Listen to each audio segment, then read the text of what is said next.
Langillier, a posé ses valises à Fontenay-le-Comte, une ville d'art et d'histoire, au patrimoine architectural époustouflant. C'est dans ces rues qu'elle aime arpenter chaque jour qu'elle a ouvert une magnifique maison d'hôtes symboliquement nommée Les Beaux Esprits, en écho à la devise de la ville. Pour cette incroyable balade dans les ruelles de Fontenay, Caroline a tenu à être accompagnée de Marie-Gabrielle Giroir, une guide incollable sur les secrets de cette ville Renaissance. Elles se rendent à la fontaine des Quatre Tias, joyau de Fontenay. La fontaine des Quatre Tias se situe en bas du coteau. Ce coteau qui porte la ville depuis le Moyen-Âge. Et en bas du coteau, depuis toujours, une source jaillit. Et c'est sans doute à cause de cette source qu'on a implanté une ville à cet endroit-là au XIe siècle. D'accord. Et il y a cette fameuse devise? Oui, cette fontaine a reçu ce cartouche avec l'inscription prononcée par François Ier. Une phrase est écrite en latin. Je vais dire la traduction en français du premier coup. Fontenay, source jaillissante des beaux esprits. Les beaux esprits, ça nous permet d'évoquer la population intellectuelle, l'élite sociale, les humanistes qui ont vécu à Fontenay-le-Comte. C'est donc l'introduction de la Renaissance à Fontenay. Cette fontaine qui a l'air d'un petit temple à l'antique. Et à Fontenay, nous avons plusieurs monuments. C'est vrai. Qui sont des monuments du XVIe siècle. On a l'habitude de dire Fontenay, cité Renaissance. Et donc, justement, tu vas nous emmener voir un beau lieu Renaissance. Juste à côté, ici, il y a la maison Billot, qui est le joyau de la Renaissance fontenaisienne. Allons-y. Oui. Capitale du Bas-Poitou, Fontenay-le-Comte attire les intellectuels et devient au XVIe siècle une ville humaniste. L'illustre François Rabelais séjourna d'ailleurs à Fontenay puisqu'il fut moine franciscain dans un couvent de la ville à cette époque. C'est dans des hôtels particuliers comme la maison Billot, où se rendent Caroline et Marie-Gabrielle, que se retrouvait l'élite intellectuelle fontenaisienne. Construite en 2 phases au milieu du XVIe siècle, elle reste un des symboles de l'architecture Renaissance de la ville. Donc là, Marie-Gabrielle, tu nous emmènes dans un lieu secret de Fontenay. Cette maison est le joyau de la Renaissance fontenaisienne et son décor est tout à fait typique de certaines maisons royales. Par exemple, la façade que nous avons sous les yeux, avec la très très grande fenêtre dominée par son fronton. Les historiens qui sont spécialistes de l'architecture de la Renaissance française nous ont bien affirmé que ceci était inspiré du palais des Tuileries, construit par l'architecte Pierre Lescot pour le roi Henri II, le fils de François Ier. La maison Billot est caractérisée par un décor ornemental sculpté très très très joli, vraiment très intéressant, avec son grand fronton porté par les deux feuillages, les 2 consoles feuillagées.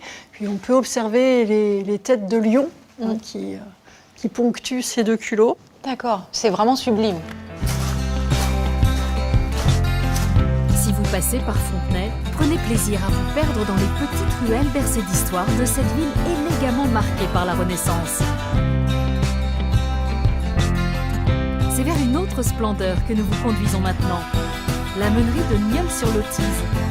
Cet ancien moulin à eau abrite un magnifique four en pierre et c'est dans ce lieu atypique que Caroline rejoint Christophe Moreau, un pâtissier qui tenait à lui faire goûter une recette bien connue des Vendéens. Entrez. Bonjour Christophe. Bonjour Caroline. Déjà au travail? Ben oui, un petit peu, oui. Enfin, quand je suis en train de préparer le préfou. Le préfou, c'est l'emblème de la Vendée, mais autrefois, c'était un pain juste domestique que l'on faisait dans les fermes pour savoir si le four était assez chaud. Avant d'enfourner ses pains, le boulanger plaçait donc ce morceau de pâte dans son four. Après quelques minutes de cuisson, si le préfou était cuit, cela signifiait que le four était chaud. D'où son nom, préfou, qui signifie avant le four. Pour ne laisser aucun reste, les boulangers garnissaient alors ce premier pain en enlevant la mie dont ils faisaient ensuite de la chapelure. Puis, une fois farci, ils le remettaient à cuire une seconde fois. Là, je vais pouvoir préparer pour garnir. C'est-à-dire que je prendrai la préparation, le sel, le poivre, le beurre et l'ail, et je vais garnir à l'intérieur. En tout cas, ça ouvre l'appétit. Ah, tu vois, là, j'en mets un petit peu partout. J'en mets pas trop parce que ça fond au fur et à mesure. Et là, je le referme. On va se régaler. Là, il faut juste cuire le beurre avec l'ail. Donc c'est encore plus rapide que la première fois. Ah oui, là, c'est juste pour le cuire un tout petit peu. Aujourd'hui, le préfou est commercialisé dans toutes les boulangeries de Vendée. Mais sa cuisson, dans un authentique four en pierre, est devenue très rare. Un privilège que Caroline va avoir le plaisir de goûter. Là, je le récupère. Tu vois là, il est bien aplati. Il est bien croustillant. Déjà très appétissant.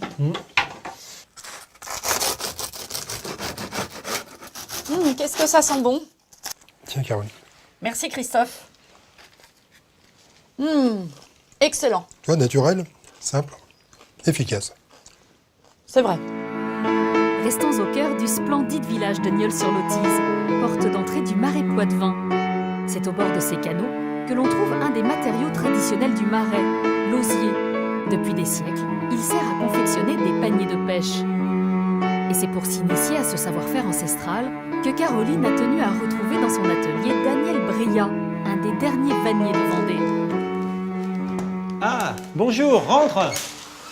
Bonjour Daniel. Bonjour Caroline, assieds-toi, je suis en train de faire une bosselle. Alors, qu'est-ce que tu fais de beau? Une bosselle. Alors la bosselle, c'est vraiment un piège, hein. L'idée c'est de capturer la l'anguille dans le Marais Poitevin, dans les conches, dans les canaux. C'est un objet qui a été fabriqué il y a très longtemps déjà, hein. C'est très très ancien, d'ailleurs on en a trouvé une il y a 9000 ans.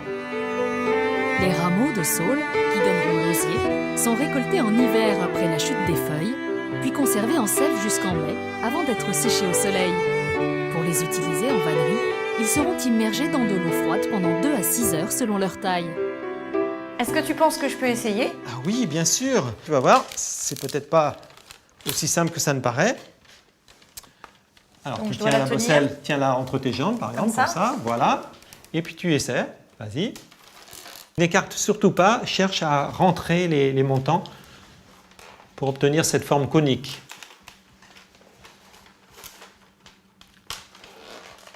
Alors, il faudrait tasser un peu dessus parce que tu vois, il y a des jours, il y a des espaces entre de quelques millimètres, parfois très peu, mais en tapant comme ça, je suis sûr de bien serrer. Tiens, essaie. Tu vas voir, ça permet à cette masse de fer là. Plus fort, n'hésite pas. Voilà, très bien. Quand elle est finie, je dois faire un bouchon qui ferme complètement la sortie, bien sûr. D'accord. Mais si tu veux, je peux te montrer. On va aller en poser une. J'en ai une qui est faite là récemment. Bien. On va aller dans l'Autise, près de l'Autise, tous les deux. Avec plaisir. Ok, on y va? Oui, on y va. C'est dans les recoins cachés des berges de la rivière l'Autise que Daniel emmène Caroline s'exercer au plaisir de cette pêche traditionnelle. Cette activité typique du Marais Poitevin est ouverte d'avril à octobre. Et c'est maintenant avec amusement que vous pourrez chercher les bosselles d'osier qui bordent ces rives. Vers là, ça devrait pas être mal. D'accord. On va... Ouais, je crois que... Voilà un endroit où on va pouvoir le poser. Tu penses qu'il y a assez de fond ici pour la lancer? Oui, je pense que ça va aller. Elle va descendre doucement. Il y a 50 cm d'eau vers là-bas. Ça serait bien qu'elle soit là. Alors dans cette position-là, hein, tu vois, l'entrée, c'est ici. Hein. L'anguille, elle va remonter le courant en longeant la berge. Hein. Donc toi, tu vas la lancer vers là, à peu près, dans cette position. Et donc on met un appât à l'intérieur? Comment ça se passe? C'est important ici, dans cette partie-là, la chambre, là, il faut mettre un verre de terre au bout d'une tige. Hein. Voilà, donc tu vas la Je la lance prendre. à plat, c'est ça? Tu vas la lancer à plat. Alors vas-y, là c'est bon. Voilà, très bien. Et elle va descendre tout doucement. On la laisse dans l'eau combien de temps à peu près? Eh bien, elle peut rester pendant toute la période de la pêche, hein, une partie de l'année. Mais par contre, tous les jours, on peut venir voir s'il y a quelque chose. Hein, la sortir, regarder, puis la remettre. Poursuivons notre voyage au fil de l'eau au cœur de la Venise verte. C'est pour une extraordinaire balade en barque dans ce paysage façonné par les hommes depuis le XIIe siècle que Caroline a tenu à rejoindre Damien Leclerc au splendide embarcadère de Maizet. Allez, c'est parti Caroline. Donc ça fait longtemps que tu n'étais pas venue dans le Marais. Écoute, oui, ça fait quelques temps et ça me fait bien plaisir de revenir faire une petite promenade avec toi. Ouais, ce qui est sympa, c'est qu'on je vais te montrer des endroits que j'aime particulièrement. Et notamment le fait de... là, on va longer l'abbaye. C'est un site exceptionnel sous toute lumière. Ce qui est impressionnant, c'est notamment la partie cathédrale. C'était le lieu de prière, avec la partie chœur qui a totalement disparu. Simplement parce que la Révolution, comme beaucoup de monuments historiques, l'abbaye elle a été vendue. Et le propriétaire, celui qui a acheté l'abbaye, a démonté les pierres de l'abbaye. En fait, il n'avait pas suffisamment d'argent pour payer, pour acheter l'abbaye. Et il a commencé à démonter le chœur pour vendre les pierres aux habitants pour construire leur maison. Avant sa destruction, la cathédrale de Maizet avoisinait les 100 mètres de longueur, soit l'équivalent de celle de Notre-Dame de Paris. Les pèlerins de Saint-Jacques-de-Compostelle y faisaient même le détour pour se recueillir sur les reliques de Saint-Rigomère. Alors là, Caroline, on arrive à la pêcherie. Et pourquoi ce nom, la pêcherie? Alors, la pêcherie, c'est une parcelle particulière. C'est un endroit, en fait, le propriétaire, il l'a aménagé avec ses propres voies d'eau pour faire rentrer le poisson et pouvoir pêcher l'anguille. Je crois que c'est un lieu que tu affectionnes particulièrement ici. Ouais, c'est vrai que c'est un lieu moi j'apprécie beaucoup parce que déjà tu peux le voir là, il y a un petit peu de vent, mais là on est bien à l'abri. Quand il fait très très chaud l'été par exemple, on se retrouve aussi à la fraîcheur. Et puis c'est particulièrement boisé et on trouve des arbres qu'on trouve nulle part ailleurs dans le marais. Il y a notamment, il y a des beaux chênes, on en trouve quand même un peu dans le marais, mais il y a notamment un séquoia, une variété de thuya. C'est le seul endroit où on va trouver des conifères dans le marais. Les bénévoles de l'association Famille Rurale participent avec Damien à l'entretien de cette parcelle particulièrement préservée. Dans cet écrin de verdure, l'équipe défriche les arbres, nettoie les berges et continue ainsi à sauvegarder le patrimoine vivant du marais poitevin. Ce qu'est en train de faire Michel, c'est ce qu'on appelle le reméillage de cosse. C'est-à-dire qu'il nettoie tout autour du tronc principal. Ouais. Le but, c'est de garder 3 ou 5 branches maximum pour qu'elles puissent se développer, gagner en largeur. Et puis, d'ici 3 ans, on coupera net autour de la tête, c'est-à-dire qu'on étête le frêne à ce moment-là. Et comme ça, on récupère le bois pour se chauffer. Le but, c'est que le frêne soit toujours bien vivace, qu'il ait toujours ce pouvoir d'enracinement dans la berge et qu'il puisse se développer à nouveau. Pourquoi plutôt des frênes qu'une autre essence d'arbre? Alors le frêne, déjà, il a un rôle pour maintenir les berges, si tu veux. Ça empêche l'érosion des berges. On a des variations de niveau assez importantes dans les voies d'eau. Donc comme ça, la berge ne s'érode pas. Et aujourd'hui, le frêne, c'est l'image du marais poitevin. Quand tu vois une image où tu vois du marais et en même temps sur les berges des arbres et notamment les frênes, tu sais que tu es dans le marais poitevin. Ça garantit l'image du marais. Avant de se quitter, Damien tient à faire découvrir à Caroline une petite curiosité du marais poitevin. Alors Caroline, je vais te montrer une dernière petite chose, oui. C'est la bardane, c'est cette plante ici. Donc tu vois, ça fait des bonnes feuilles, un peu comme la rhubarbe, mais qui peuvent être jusqu'à 70 cm d'envergure. Et puis surtout, ça donne ce petit fruit là. Ce petit fruit là, c'est le fruit de la bardane, alors qui est sec, hein. Et puis à l'intérieur, tu as les graines. Tu vois, ça lui permet à la plante de se reproduire. Et surtout, c'est les petits crochets qui sont intéressants, parce qu'ils ont inspiré l'inventeur du velcro, en fait. Le velcro, il s'est inspiré de cette plante-là. Donc tu vois qu'il peut s'accrocher sur les poils si on veut, sur le t-shirt, facilement. Et puis si je veux l'enlever, hop, la plante, le fruit s'ouvre, et les graines, tu vois, se propagent un petit peu partout. Pas facile de s'en dépêtrer. C'est sûr, tu vois, ça reste encore un peu accroché. Quittons la pleine nature pour une dernière escale dans la petite cité médiévale de Vouvant.